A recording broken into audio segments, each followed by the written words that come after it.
Assalamualaikum warahmatullahi wabarakatuh. Alhamdulillah, pada hari ini kita memasuki bab baru. Mari kita awali terlebih dahulu dengan membaca suratul Fatihah. Semoga apa yang kita pelajari senantiasa diberikan kemudahan oleh Allah dan ilmu kita dijadikan ilmu yang bermanfaat. Ala hadiniyah wa ala kulli niyatin sholihah. Al-Fatihah.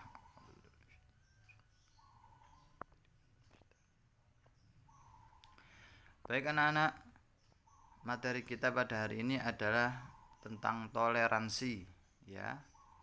Menyuburkan kebersamaan dengan toleransi dan saling menghargai. Nah, itu ada gambarnya Gus Dur. Siapa yang tidak kenal sama Gus Dur? Kenal semua ya. Beliau disebut atau diingat sebagai bapak toleransi, bapak bangsa, karena telah menunjukkan contoh bagaimana hidup bertoleransi terhadap sesama anak bangsa. Nah, karena tanpa toleransi, keberagaman kita atau perbedaan yang kita miliki ini tidak akan bisa disatukan, tidak akan bisa menjadi kehidupan yang rukun dan damai.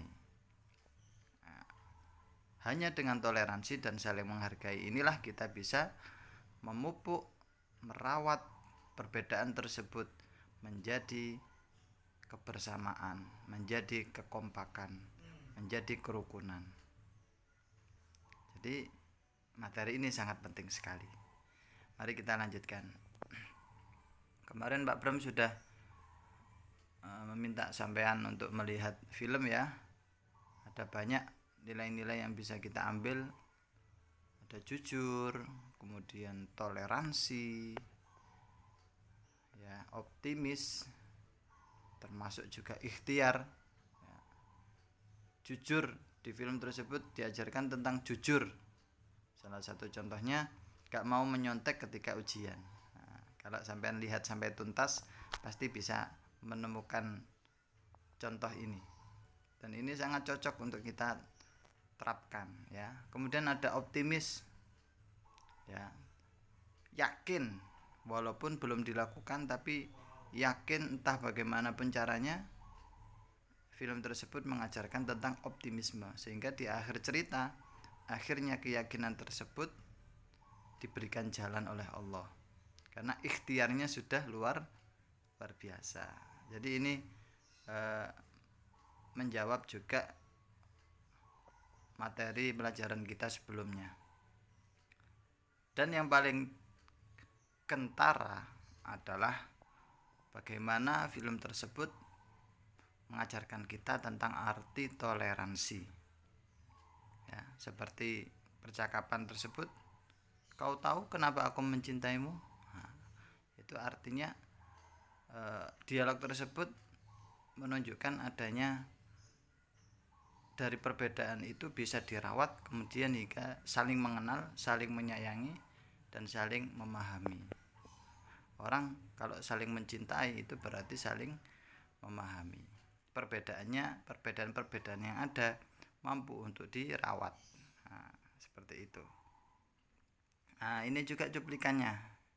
Ya, kita kalau melihat dengan tuntas kita akan menemukan dialog-dialog ini yang artinya dialog-dialog ini menunjukkan adanya kehidupan yang rukun, kehidupan yang damai ya. Walaupun berbeda agama ya, itu sebabnya kami tak pernah mengunci masjid kami ya, kata kiainya untuk menyambut Bajrangi yang beragama Hindu ya. Jadi boleh masuk masjid, boleh masuk tempat ibadah orang lain ya. Ini termasuk toleransi, termasuk juga mengucapkan salam. Nah, ini dicontohkan di film tersebut, Jai Sri Ram. Nah, itu kan salamnya orang Hindu ya, untuk menghormati. Ingat, toleransi itu tujuannya untuk menghargai, untuk menghormati. Nanti kita akan bahas toleransi apa yang boleh, toleransi apa yang tidak boleh. Kemudian toleransi yang seperti apa yang harus kita pahami agar tidak sampai merubah iman kita. Mungkin itu yang dikhawatirkan. Tapi di film ini kita sudah belajar sangat banyak sekali. Ya, intinya ketika kita melakukan kebaikan, maka seperti kata Gus Dur, ingat, orang tidak akan bertanya apa agamamu. Dia akan selalu respect, dia akan selalu menyambut baik niatmu untuk melakukan kebaikan tersebut. Nah, ini contoh-contoh yang akhirnya semua orang menjadi simpati, menjadi iba, menjadi respect, ya, menjadi interest, tertarik, ya, dengan akhlak, dengan sikap yang ditunjukkan oleh Bajrangi ini atau tokoh dalam film ini, sehingga semua orang itu respect, ya.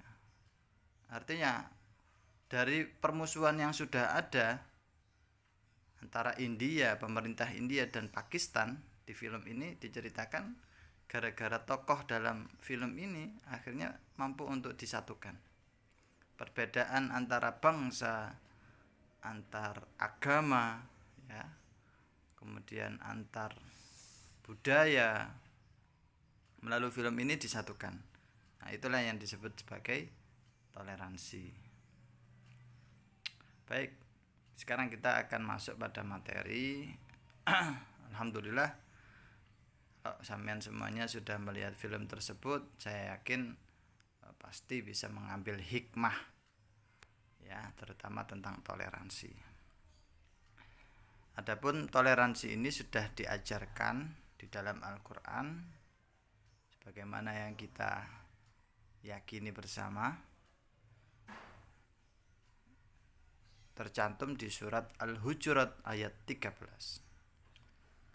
Mari kita baca bersama-sama. A'udzu billahi minasyaitonir rajim. Bismillahirrahmanirrahim. Ya ayyuhan nasu inna khalaqnakum min dzakarin wa untha. Inna khalaqnakum min dzakarin wa untha wa ja'alnakum syu'uban wa qabaila lita'arafu. Inna akramakum 'indallahi atqakum.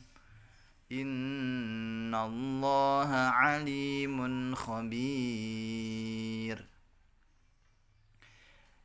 Ingat-ingat Quran surat Al-Hujurat ayat 13. Artinya, hai manusia, sesungguhnya kami menciptakan kamu dari seorang laki-laki dan seorang perempuan. Ingat, ini perbedaan yang pertama. Ada laki-laki, ada perempuan, perbedaan jenis kelamin. Dan menjadikan kamu berbangsa-bangsa. Perbedaan yang kedua, banyak bangsa-bangsa dari kita, ya. Kemudian bersuku-suku, banyak suku di antara kita. Apa tujuannya? Lita'arafu. Ini adalah inti ayatnya, supaya kamu saling kenal mengenal. Dari perbedaan-perbedaan tersebut kita diminta untuk saling mengenal, ya, bukan saling bermusuhan, bukan saling mencari perbedaan. Tapi dengan mengenal tersebut akhirnya kita bisa merawat perbedaan yang ada, bisa menyatukan perbedaan yang ada, gitu. Sesungguhnya kata Allah, inna akramakum 'indallahi atqakum. Sesungguhnya orang yang paling mulia di antara kamu di sisi Allah ialah orang yang paling takwa di antara kamu. Jadi bukan orang yang berasal dari bangsa Arab, bangsa Timur Tengah, ya. Yang paling takwa di sisi Allah adalah yang paling mulia. Tidak mengenal kamu laki-laki atau perempuan. Kalau kita takwa kepada Allah, maka kita jadi orang yang mulia di sisi Allah. tidak mengenal perbedaan-perbedaan yang ada. Standarnya Allah, ya, standar tertingginya Allah, entah dari bangsa apa kamu, suku apa kamu, apa jenis kelamin kamu, ya, standar tertinggi bagi Allah yang paling mulia adalah takwa. Ya, innallaha alimun khabir, sesungguhnya Allah maha mengetahui lagi maha mengenal. Jadi anak-anak, ini adalah ayat yang menjelaskan tentang toleransi, ya. Perbedaan-perbedaan yang ada ini memang sebuah keniscayaan yang diciptakan oleh Allah agar kita ini bisa merawatnya. Dengan apa caranya? Dengan yang pertama, saling kenal mengenal. Makanya ada istilah tak kenal maka tak sayang. Nah, itu betul. Karena tanpa mengenal kita tidak akan bisa menyayangi. Hidup ini harus penuh dengan kasih sayang, harus penuh dengan saling sayang menyayangi. Karena tanpa itu maka hidup kita akan menjadi rusak, menjadi tidak bahagia, menjadi tidak aman, ya, menjadi tidak rukun, tidak kompak dan sebagainya. Saya harap, Pak Bram harap anak-anak semuanya bisa menghafalkan ini juga, ya.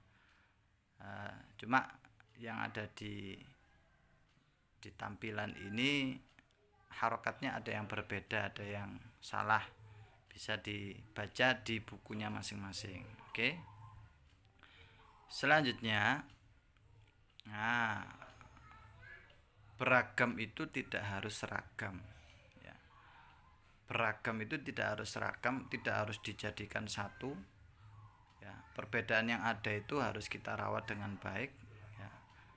Maka apapun yang kita miliki atau apapun yang orang lain miliki, kita harus bisa menghargainya. Misal berbeda agama, maka kita harus bisa menghargainya, ya. Tidak boleh kita memaksa untuk teman kita yang berbeda agama, non muslim, masuk muslim, nggak boleh. Di dalam Islam juga tidak boleh kita memaksa, ya. Kalau semuanya penuh dengan paksaan, maka hidup ini akan tertekan. Padahal Allah menciptakan agama kita ini bukan sebagai beban, ya, tidak sebagai beban, tetapi sebagai sesuatu yang bisa membahagiakan. Nah, itu. Bangsanya berbeda, sukunya berbeda, ya, seperti yang sudah dijelaskan di ayat tersebut. Warna kulitnya berbeda. Nah, perbedaan-perbedaan itu harus kita rawat, ya. Bagaimana cara merawatnya? Menjaga kebersamaan. Yang pertama, kita bisa lakukan dengan toleransi atau menerima dan merawat perbedaan, ya. Bisa dengan saling menghargai, ya, teman kita ketika sedang beribadah, teman kita yang non muslim, maka kita menghargai dan menghormati, tidak sampai mengganggu. Ketika teman kita berbeda pendapat dengan kita, maka kita hargai, tidak kita sela di tengah-tengahnya. Dan banyak contohnya lagi. Tidak memaksakan kehendak. Nah, ini termasuk cara untuk merawat kebersamaan di tengah keberagaman kita. Dan yang terakhir, tidak mudah menyalahkan. Tidak mudah menyalahkan berarti kita bisa untuk menerima kesalahan orang lain, perbedaan orang lain, ya. Kalau kita mudah untuk menyalahkan, maka kita tidak akan bisa untuk membaur dengan mereka, karena orang pasti risih, ya. Coba lihat gambar itu, bisa bergandengan tangan itu karena semuanya bisa menyatukan visinya, bisa menyatukan egosentrisnya, ya. Dihilangkan egoisnya, dihilangkan pangkat atau jabatannya, semuanya bergandengan tangan menjadi satu. Ini adalah cara-cara untuk menjaga kebersamaan. Nah, ini yang penting anak-anak. Dampak toleransi coba diperhatikan. Yang atas dulu. Seperti yang sudah Pak Bram jelaskan tadi, kita memang diciptakan oleh Allah berbeda-beda. Tujuannya apa? Untuk saling mengenal. Ya, lita'arufu. Untuk saling mengenal.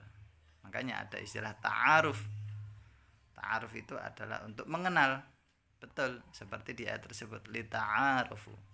Kalau sudah mengenal, kalau sudah ta'aruf, maka masuk pada masa kalau di dalam pernikahan adalah khitbah ya, atau nikah langsung boleh ya.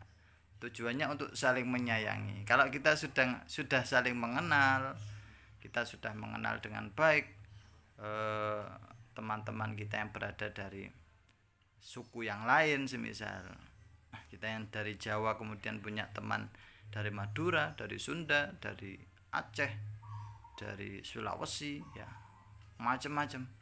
Nah, kita sudah mengenal, maka kita akan bisa untuk menjadi saling menyayangi. Kita akan bisa untuk saling menyayangi, saling memahami. Tanpa mengenal terlebih dahulu kita tidak bisa. Nah, ini adalah sifatnya Rasulullah Shallallahu Alaihi Wasallam. Beliau merupakan seseorang yang memiliki sifat kasih sayang yang luar biasa. Wa ma arsalnaka illa rahmatan lil alamin. Sebagai rahmat, sebagai orang yang menebar kasih sayang di antara sesama. Nah, kalau sudah saling menyayangi, maka kehidupan kita pun akan rukun dan damai. Ini adalah tujuan akhir atau destinasi akhir dari adanya perbedaan yang merupakan sebuah keniscayaan yang tidak bisa kita hindari ya. Kalau kita bisa merawat perbedaan tersebut dengan cara saling mengenal, saling menyayangi ya, maka kita akan bisa hidup rukun dan damai. Coba perhatikan di negara-negara yang lebih Islam dari kita, itu tidak bisa mereka untuk merawat perbedaan ya, seperti di Syria, di Iran, di Irak, kemudian di Yaman sendiri ya, di sana antara agama dan negara itu dibedakan. Perbedaan-perbedaan yang ada disalah-salahkan. Sehingga yang terjadi apa? Yang terjadi adalah perang. Yang terjadi adalah pertempuran yang tidak selesai-selesai. Nah, kalau sudah seperti itu, maka hidup kita, hidup mereka bagaimana? Makan tidak tenang, sekolah tidak nyaman, ya kan? Tidak bisa damai, ya, karena selalu terancam dengan perang, dengan bom yang sewaktu-waktu bisa meledakkan tempat sekolah mereka. Kita yang ada di Indonesia ini harus bersyukur karena kita yang secara geografis ini juga sangat-sangat banyak ya, sangat-sangat banyak pulau di Indonesia. Kemudian secara demografi kita juga memiliki suku yang sangat-sangat banyak, bahkan terbanyak di dunia. Tetapi banyak dari negara-negara lain itu yang terkaget. Indonesia ya, untuk merawat perbedaan itu kok bisa? Ya, padahal suku di Indonesia ini banyak sekali. Bahasanya juga banyak sekali. Budayanya juga banyak sekali. Ya. Dan itu semuanya mampu untuk dirawat oleh bangsa kita, sehingga bangsa kita pun menjadi bangsa yang damai dan rukun. Dengan semboyan apa bangsa kita merawat itu? Apa? Dengan semboyan Bhinneka Tunggal Ika. Nah, itu harus kita pegang itu. Jadi ini menjadi pilar kehidupan kita berbangsa juga. Ya, kita ingin hidup rukun dan damai, maka caranya kita harus bisa merawat atau menerima perbedaan yang ada. Sebaliknya anak-anak, coba perhatikan yang bawah. Apabila kita intoleran, kita tidak bisa untuk menerima perbedaan yang ada, kita tidak bisa untuk merawat perbedaan tersebut, maka yang akan muncul pertama kali adalah rasisme atau perbuatan yang menghina, ya. Lisan kita akan mudah menghina. Ini kalau tidak bisa menerima perbedaan. Contoh seperti di barat itu antara orang kulit putih dan orang kulit hitam itu sering kali terjadi rasisme. Ya, kalau di sepak bola itu juga sering terjadi rasisme. Orang yang berkulit hitam biasanya dipanggil "Hei monkey", "Hai monyet". Nah, itu termasuk rasisme. Contoh yang paling ringan dampak dari intoleran itu adalah rasisme. Kita tidak bisa menerima perbedaan. Kalau di kelas misal ada yang pendapat teman kita adalah A, padahal pendapat kita adalah B, maka orang-orang yang tidak bisa menerima ini akan menghina. Oh, kamu itu sudah termasuk rasisme. Jadi ketika lisan kita tidak mampu untuk menerima perbedaan itu, maka itu disebut rasisme. Lidah kita yang tidak bisa menerima. Kemudian radikal ini sudah gerakan kita, sikap kita, ya, sikap kita yang sudah tidak bisa menerima, akhirnya membuat keonaran, ya, akhirnya membuat masalah, akhirnya membuat sesuatu yang menjadikan orang lain ini khawatir, ya. Ini radikal, sikapnya keras, tidak bisa menerima perbedaan, sering menyalahkan, bahkan sering mengkafirkan. Nah, ini kalau intoleran. Dan yang terakhir adalah teroris. Nah, ini sudah memberikan ancaman yang serius, merusak di mana-mana. Gara-garanya apa? Ya tadi, tidak bisa menerima atau perbedaan. Intoleran dengan perbedaan. Ini sangat bahaya anak-anak. Jadi Pak Bram berharap kita semuanya, zaman yang sudah kelas 9 ini, sudah besar, sudah dewasa, harus bisa menjaga perbedaan yang ada. Jangan sampai rasis, jangan sampai radikal, apalagi teroris. Na'udzubillah. Kemudian ini juga tidak kalah penting, seperti yang Pak Bram janjikan di awal tadi, macam-macam toleransi, ya. Coba dilihat yang sebelah kiri terlebih dahulu. Di situ ada piramida, ya. Yang paling bawah ini adalah persaudaraan yang paling rendah dan paling banyak. Pak Bram menyebut ukhuwah an-nahdhiyah. Kita hanya bersaudara, hanya berteman dengan sesama orang NU. Nah, ini disebut ukhuwah an-nahdhiyah, atau dengan sesama teman kita, teman sekelas kita semisal. Kita hanya berteman dengan teman sekelas saja, ya. Teman yang kelas lain nggak usah dikoncoi, bahasa Jawanya, ya. Nah, ini nggak boleh, atau masih pada level yang sangat rendah. Kemudian ketika kita naik, ini semakin tidak banyak orang yang bisa menerima ukhuwah Islamiyah. Selama kita sesama Islam, sesama Muslim, agama kita sama-sama Islam, maka kita bersaudara. Nah, ada nggak yang kayak gini? Artinya dengan orang-orang non Muslim kita nggak berteman, nggak mau berteman, ya, nggak nyaman berteman. Ada nggak yang kayak gini? Nah, ini berarti kita masih belum bisa toleransi secara maksimal, ya, karena masih membeda-bedakan agama. Kemudian yang selanjutnya tambah tinggi lagi, semakin sedikit orang yang bisa mengamalkan apa itu ukhuwah watoniyah, sesama kita ini sebangsa, ya, sesama kita ini warga negara Indonesia, maka kita bersaudara walaupun kita berbeda agama, walaupun partai kita berbeda, ya. Kalau di kelas, walaupun kelas kita berbeda, walaupun sekolah kita berbeda, selama kita satu yayasan Khadijah, maka kita bersaudara. Nah, ini lebih tinggi lagi, ukhuwah watoniyah, ukhuwah kebangsaan. Nah, tapi masih belum maksimal. Yang paling maksimal adalah ukhuwah insaniyah atau basyariyah, yaitu selama kita ini menjadi sesama manusia, maka kita bersaudara. Walaupun dengan orang gila, kita masih memiliki kasih sayang. Kita masih berusaha untuk mengenal, ya, karena dia manusia. Ya. Walaupun dia agamanya berbeda, walaupun dia dari negara yang berbeda, dari partai yang berbeda, selama dia manusia, maka kita memandang dengan kasih sayang. Kita bisa menerima perbedaan dia, maka disitulah tingkat toleransi yang paling tinggi. Ya, seperti kiai kita, Kiai Maimun Zubair, beliau itu sudah masuk pada tataran ini, ukhuwah insaniyah.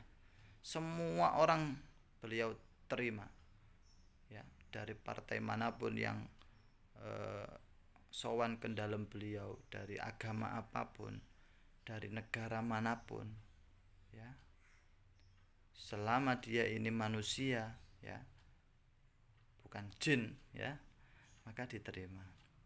Sama juga seperti Gus Dur, ya, kalau di dalam film yang sudah kita tonton bersama, kira-kira masuk di tataran yang mana?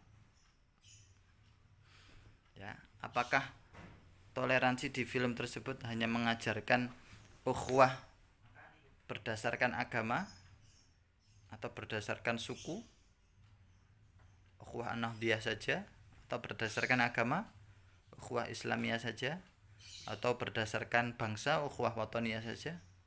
Ternyata tidak, ya. Di film tersebut mengajarkan tentang ukhuwah insaniyah, karena sesama manusia walaupun berbeda agama, yang Bajrangi beragama Hindu, yang Syahida atau Muni beragama Islam, walaupun berbeda bangsa, ya kan, yang Bajrangi dari India, kemudian yang Syahida atau Muni dari Pakistan, tetapi karena sesama manusia ada rasa iba, ada rasa simpati, ada rasa kasih sayang, maka muncul yang namanya ukhuwah insaniyah. Dan ini adalah ukhuwah yang paling tinggi. Apabila kita mampu untuk melaksanakan ini, berarti kita berada pada level toleransi yang paling tinggi. Kemudian yang kita harus pahami juga anak-anak, toleransi yang boleh itu adalah toleransi yang bersifat sosial atau muamalah, ya, ekonomi, sains, budaya, kita boleh toleransi. Sains contohnya, karena yang menemukan teknologi ini adalah Yahudi semisal, yang menemukan HP ini adalah orang Cina yang berbeda agama dengan kita, maka kita tidak perlu untuk menerimanya. Repot nanti, hidup kita akan repot. Kalau masalah muamalah, masalah sosial, kita boleh toleransi, kita boleh menerima itu semuanya. Walaupun seperti HP kita ini dari Cina, dari Barat, yang notabene bukan orang Islam, bukan dari Indonesia, maka kita akan repot kalau kita tidak bisa menerimanya. Nah, yang tidak boleh ini jelas, yang tidak boleh kita toleransi, ya, artinya kita harus berbeda, adalah masalah agama. Agama ini harus kita fahami. Terus kalau kita mengucapkan salam, Pak, itu bukannya agama. Nah, salam itu, ya, Pak Bram jelaskan, salam yang kita ucapkan itu memang ada tuntunannya dari Nabi Muhammad SAW. Ya, ketika dengan sesama Muslim kita mengucapkan assalamualaikum. Ketika dengan Muslim kita boleh mengucapkan assalamualaikum, gak pakai la, assalamualaikum. Atau mungkin dengan tujuan agar hidup kita ini rukun, dengan tujuan agar kita hidup ini damai dengan tetangga, dengan teman-teman kita, maka kita tidak masalah mengatakan itu. Banyak contoh ulama-ulama kita seperti Gus Dur, seperti Prof. Quraisy Shihab yang membolehkan itu, ya. Nah, jadi yang tidak boleh itu jelas akidah. Akidah itu keimanan kita. Lakum dinukum waliyadin, agamamu agamamu, agamaku agamaku. Nah, akidah ini yang tahu adalah diri kita sendiri, ya. Kalau kita masuk gereja semisal tujuannya untuk membantu membersihkan, ya, membersihkan gereja seperti yang ada di Surabaya beberapa tahun yang lalu setelah dibom, ya, itu semua orang baik muslim ataupun non muslim masuk gereja membantu semuanya. Nah, itu boleh. Yang nggak boleh itu kita mengimani, kita meyakini Tuhan mereka, meyakini keyakinan mereka, itu yang tidak boleh. Ibadah kita juga tidak boleh ikut-ikutan, ya. Ketika mereka beribadah maka kita nggak usah ikut-ikutan, khawatir nanti kita menjadi orang yang musyrik, orang yang murtad. Na'udzubillah. Selain itu, selama itu kehidupan sosial kita dengan tujuan agar hidup kita ini rukun, damai, maka toleransi seperti itu adalah boleh, ya.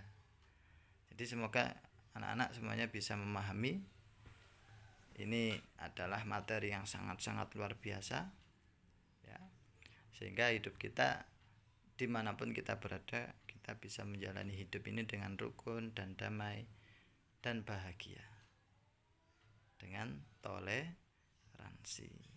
Terima kasih, ya. Namun sebelum Pak Bram tutup, ada satu video yang harus kita lihat bersama. Video ini adalah lagu yang sudah familiar, tapi maknanya sangat sesuai dengan kehidupan bertoleransi. Dari Pak Bram, terima kasih. Mari kita akhiri dengan baca hamdalah bersama-sama. Alhamdulillahirabbil alamin. Wallahul muwafiq ila aqwamit thoriq. Wassalamualaikum warahmatullahi wabarakatuh.